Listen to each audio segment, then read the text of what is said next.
Bab berikutnya, babu tahrimi raf'il ma'mum ra'sahu minar ruku' awis sujudi qabla al-imam. Nah, ini berkenaan dengan salat berjamaah, ya. Bab diharamkannya makmum mendahului imam saat bangkit dari ruku dan sujud. Nah, ini penting. Bapak yang dirahmati Allah, dalam hadis tentang salat itu, jadi Rasul menyebutkan idza kabbara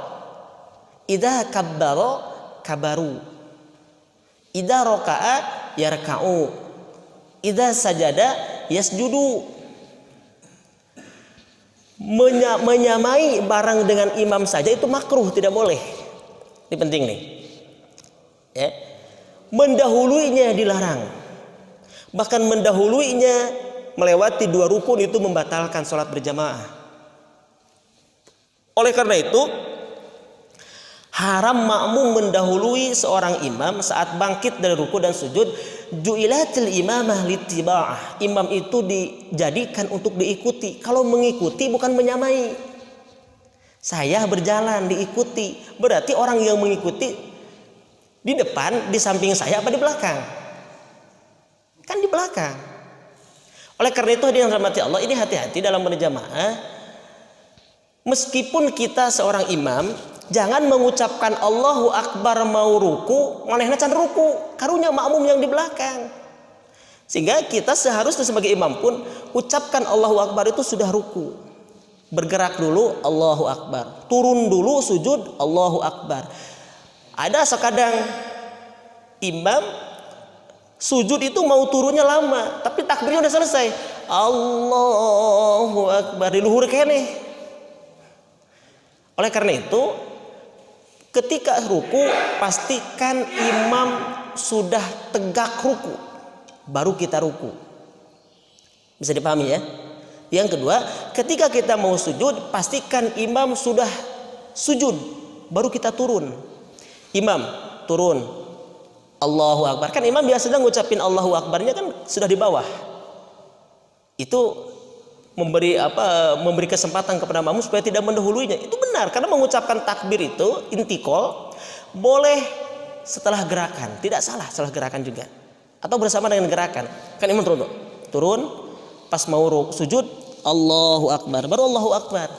Itu pasti makmum tidak akan mengikuti kecuali makmum yang latah dan dia ada di belakang imam. Latah, Pak. Imam turun padahal imam jangan ngucapin takbir. Harusnya pastikan imam itu dia sujud dulu dengan sempurna, baru kita turun. Sama halnya imam ketika bangkit dari sujud, duduk dulu baru Allahu Akbar. Ini juga kadang khawatirnya imam membaca Allahu Akbarnya panjang, Allah, padahal dihanap keneh. Allahu Akbar. Jadi si makmum geus kaluhur gitu. Nah, ini kita harus ada sinkronisasi, ada sinkron, ada saling saling menghargai gitu antara imam dengan makmum. Oleh karena itu haram seorang makmum mendahului imam saat bangkit dari ruku dan sujud. Bagaimana sikap imam? Upayakan sebisa mungkin kalimah takbir intikal tidak diucapkan sebelum gerak, biar makmum tidak mendahului. Kebayang? Maksudnya paham tidak? Maksudnya kebayang Pak? Misalkan imam ruku, Allahu Akbar, jangan Allahu Akbar karek ruku, oke makmum pasti seruku lah. Allahu Akbar, sami Allahu liman hamidah, gitu ya. Pas imam sujud, Allahu Akbar, sudah di bawah.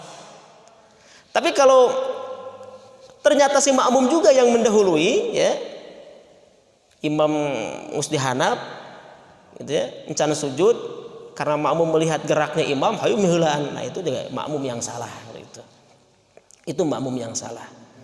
Nah, tapi kita dua-duanya antara imam dengan makmum harus saling ada sinkronis itu.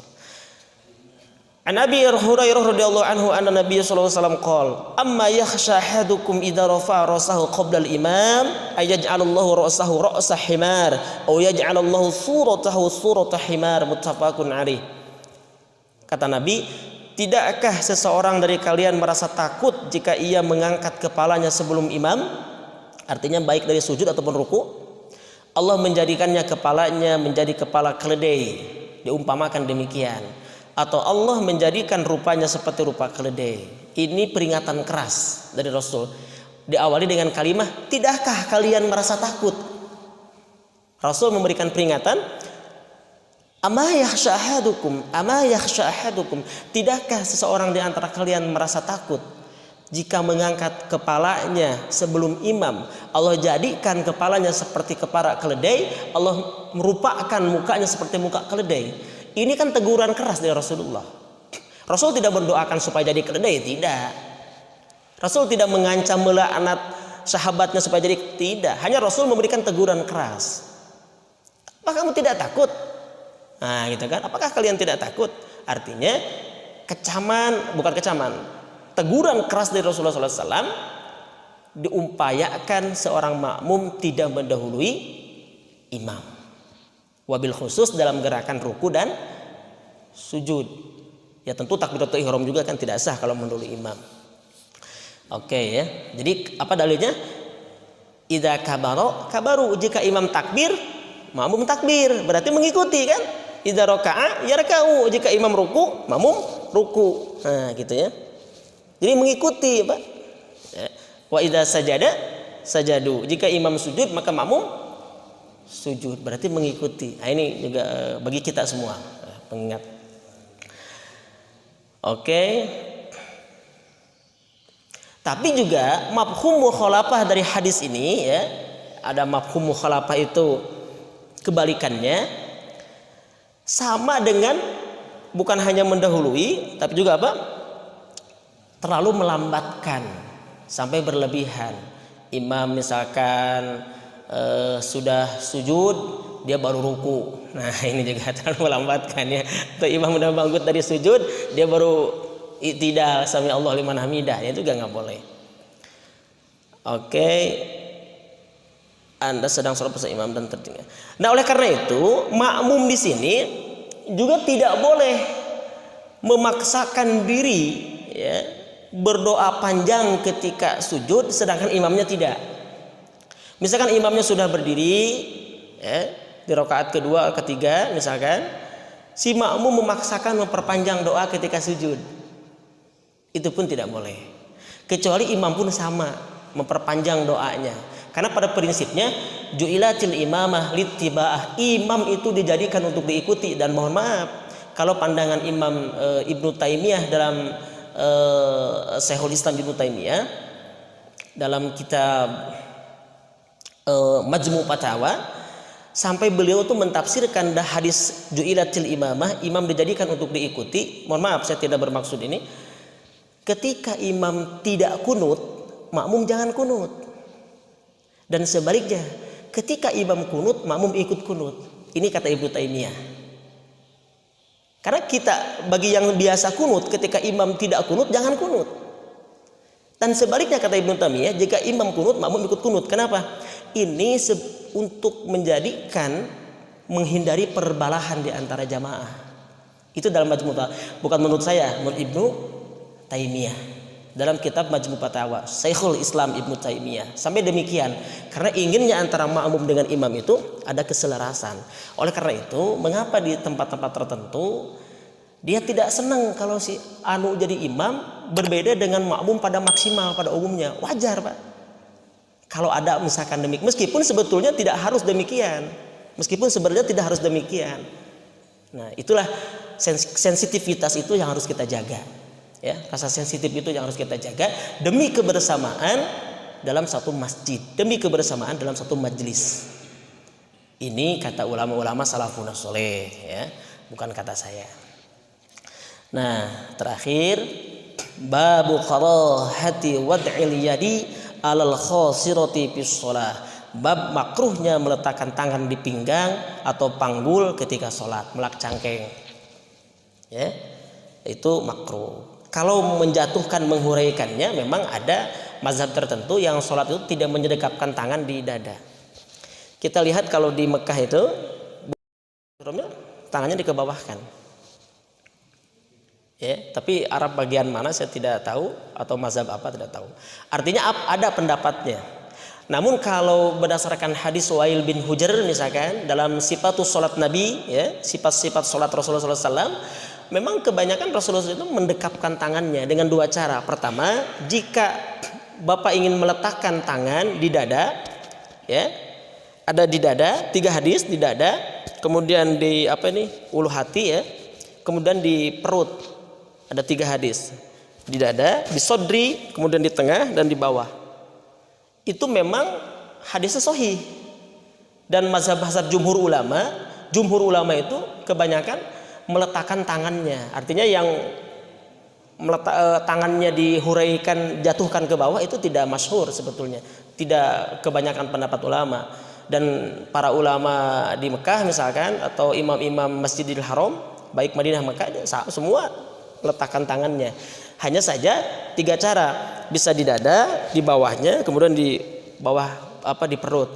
Tapi cara meletakkannya itu dengan 2. Pertama, kalau hadis yang pertama meletakkan saja, yang kanan di atas yang kiri, cukup meletakkannya saja. Berarti Allahu Akbar, letakkan saja. Yang kedua, menggenggamnya. Kalau mau menggenggam, semua jarinya menggenggam begini.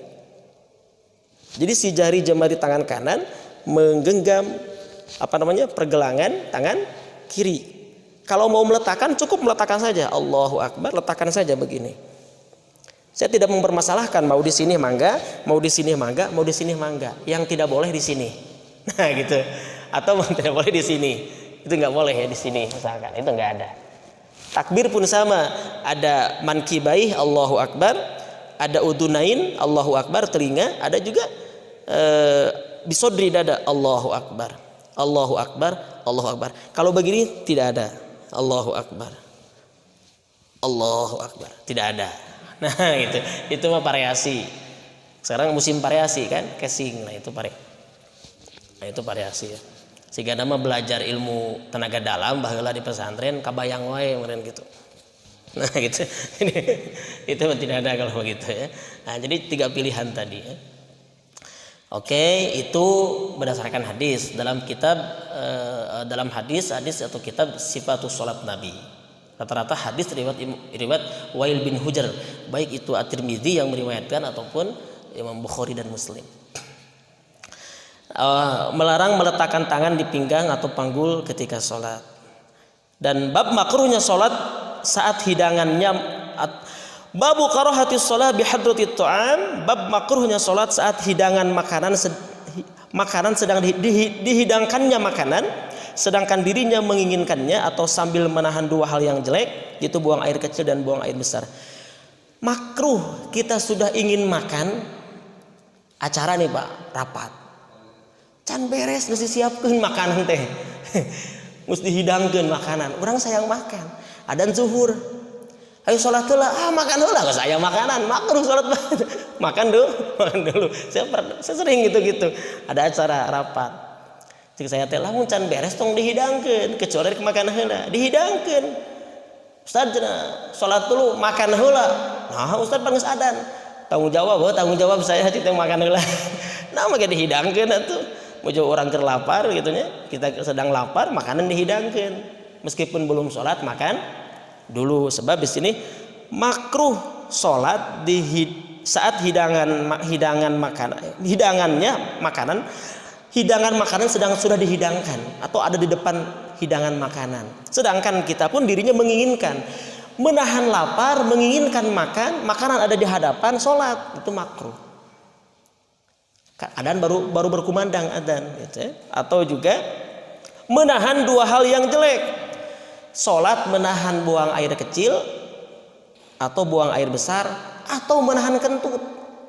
Kalau ingin buang air kecil atau ingin buang air besar ketika sholat, batalkan saja sholatnya.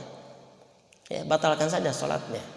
Karena menahan 2 hal itu bukan hanya saja dimakruhkan, tapi juga mengganggu kesehatan.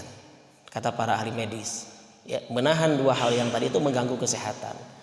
Nah, oleh karena itu Islam ini luar biasa. Pada satu sisi kita dianjurkan sholat tepat waktu, tapi pada kondisi yang lain boleh kita melambat. Rasul saja pernah terlambat sholat ketika menolong seseorang di jalan. Ya, ketika Rasulullah SAW dia membantu orang di jalan ketika hendak ke masjid. Dan pada waktu itu Abu Bakar menjadi imam sholat. Abu Bakar baru baca Al-Fatihah, baru takbiratul ihram, Rasul datang. Telat kan? Inilah kata para ulama, Pak, dalam kitab contoh Imam Nawawi misalkan, tentang wajibnya mengutamakan imam rotib. Awas.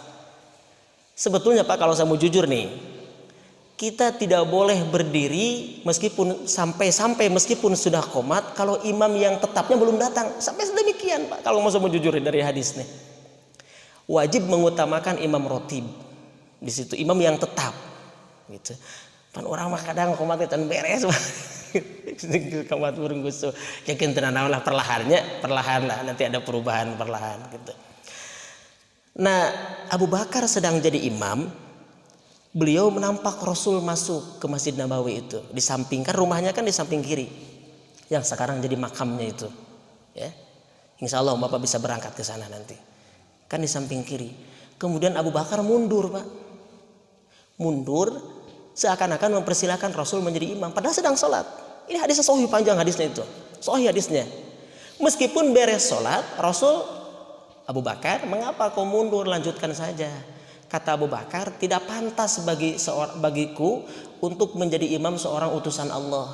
Etama kepantasan tawadunya Abu Bakar. Tapi Rasul tidak melarangnya. Kata para ulama, hadis ini menunjukkan tentang pentingnya mengutamakan imam rotib. Imam rotibnya kan Rasulullah. Sampai-sampai Abu Bakar pun mundur. Tapi mohon maaf sekali lagi, saya tidak bermaksud menggurui. Ada yang salah menafsirkan. Ditafsirkan hadis itu jadi imam berantai. Ini imam berantai, nggak ada dalilnya. Mohon maaf, saya harus sampaikan. Contoh, kita 4 orang jadi makmum sama-sama masbuk berdiri lagi. Ayo mundur, ayo didorong ke hareup. Selesaikan saja masing-masing. Yang Abu Bakar mundur itu bukan sebagai makmum, bukan masbuk sholat berjamaah, tapi Abu Bakar sebagai imam, memberikan kesempatan kepada Rasul sebagai imam rotib, karena Rasul baru datang ketika Abu Bakar sudah baca Al-Fatihah. Meskipun setelah itu Rasul menjawab, Abu Bakar nggak perlu kau mundur, lanjutkan saja. Meskipun Rasul mengatakan demikian, tapi Abu Bakar mengatakan tidak pantas bagiku menjadi imam seorang Rasul Allah, seorang utusan Allah. Hanya hari ini ditafsirkan itu bolehnya menjadi imam berantai. Itu nggak ada, mohon maaf, nggak ada. Di Mekah saya nggak melihat. Di masjid-masjid daerah Jeddah atau di masjid-masjid perkampungan Mekah juga nggak ada. Kalau makmum meskipun 4, 5 orang selesai sholat berjamaah, tapi dia masbuk berdiri lagi karena kekurangan 2 atau 3 rakaat, masing-masing saja selesaikan. Nggak perlu satu mundur, nggak perlu yang ditarik ke depan, nggak ada itu. Kecuali kita boleh lagi bermakmum kepada makmum yang masbuk. Si makmum tadi berdiri lagi 2 rakaat lagi, kita baru masuk ke masjid, kita bermakmum ke dia, itu boleh. Tapi kalau sama-sama masbuk, selesaikan saja masing-masing punya tugasnya sendiri-sendiri. Yang ini 2 deui, ini 3 deui, kartos maksudnya. Kabayang? Jadi tidak pakai logika. Alasannya apa? Kalau saya tanya, dalilnya mana? Jawabannya apa? Ketika saya berdiskusi dengan yang pahaman demikian, kan kita dalam bersosial itu, dalam bermasyarakat tidak boleh putus imam. Beda antara sholat dengan imam dalam sosial. Beda pahala orang yang sholat berjamaah dengan takbiratul ula, takbir awal dengan imam, dengan orang yang ketinggalan 1 rakaat dengan imam. Itu beda pahalanya, fadilahnya beda. Nggak bisa disaingi dengan jadi imam lagi gitu. Itu menjadi rancu Pak. Wah, jadi ditarik. Saya pernah sholat di satu masjid, saya masbuk, ini masbuk, saya ditarik ke belakang. Kadang yang satu maju ke depan. Kita nggak tahu siapa yang layak jadi imam. Kita nggak tahu siapa yang hanya ketinggalan 1 rakaat lagi, yang paling kecil ketinggalannya, maka akan menjadi rancu. Selesaikan saja masing-masing, nggak ada dalilnya itu. Saya berani mengatakan demikian, karena dalil yang tadi itu maksudnya bukan itu. Memang dalilnya ada yang tadi yang dijadikan landasannya, tapi maksudnya bukan itu. Itu tentang boleh mengutamakan imam rotib. Di situ imam rotibnya Rasulullah. Abu Bakar menjadi imam karena Rasul belum sampai ke masjid, udah lama menunggunya. Tetapi meskipun Abu Bakar sedang menjadi imam, ketika itu di rakaat pertama beliau mundur dan Rasul menyambung jadi imam. Tapi ini jangan dilakukan oleh kita, karena Rasul pun mengatakan Abu Bakar tidak perlu kau mundur. Tapi Rasul tidak menyalahkan Abu Bakar. Nah, barangkali begitu cara memahaminya. Ya. Kalau di sini kan sulit kita. Masuknya dari mana imam mundur? Oleh karena itu di masjid-masjid tertentu kan ada pintu dari depan itu di masjid itu. Itu tentu bagi imam yang rotib datangnya dari depan. Jadi si makmum jamaah itu tidak akan koma, tidak akan mendirikan sholat berjamaah kalau imamnya belum datang. Biasanya begitu kalau di masjid di daerah itu. Imam itu kulunyung ti payun, Pak. Pantau samping pengimaran, orang mas samping jamban enggak dia masuk. Salat sunahnya di depan gitu, bukan dari belakang. Ya itu teknis gitu, itu teknis. Barangkali itu saja yang bisa kita bahas pada pagi hari ini. Saya kira mohon maaf kalau ada kesalahan, ada yang berbeda itu wajar. Saya sangat silahkan berbeda, tapi juga selama ada dalil maka boleh kita lakukan. Oleh karena itu kata jumhur ulama, bid'ah itu bukan jika tidak dilakukan Rasul. Kan orang selalu mentafsirkan bid'ah itu apa? Jika tidak dilakukan Rasul bid'ah, 4 kalimat. Tapi kata jumhur ulama, jika tidak ada dalil bid'ah. Selama masih ada dalil boleh. Dalil itu bukan hanya Quran dan Sunnah. Kata para ulama, dalil itu Quran, Sunnah, ada yang menyatukan, ada ijma, ada qiyas, ada ihtisan, ada maslahah mursalah, ada istishab, ada syar'u man qablana. Ada 9. Nah, selama bisa ada kiasnya, ada ijma ulamanya, itu ada dalil berarti. Nah, selama ada dalil boleh. Itu saja barangkali. Barakallahu li wa lakum. Subhanakallahumma wa bihamdika asyhadu an la ilaha illa anta astaghfiruka wa atubu ilaik. Allahumma anfa'na bima 'allamtana wa 'allimna ma yanfa'una wa zidna 'ilma. Walhamdulillahi ala kulli hal wa na'udzu billahi min kulli halin ahlin nar. Rabbana atina fid dunya hasanah wa fil akhirati hasanah wa qina adzaban nar. Walhamdulillahi rabbil alamin. Akhirul kalam. Wabillahi taufiq wal hidayah. Assalamualaikum warahmatullahi wabarakatuh.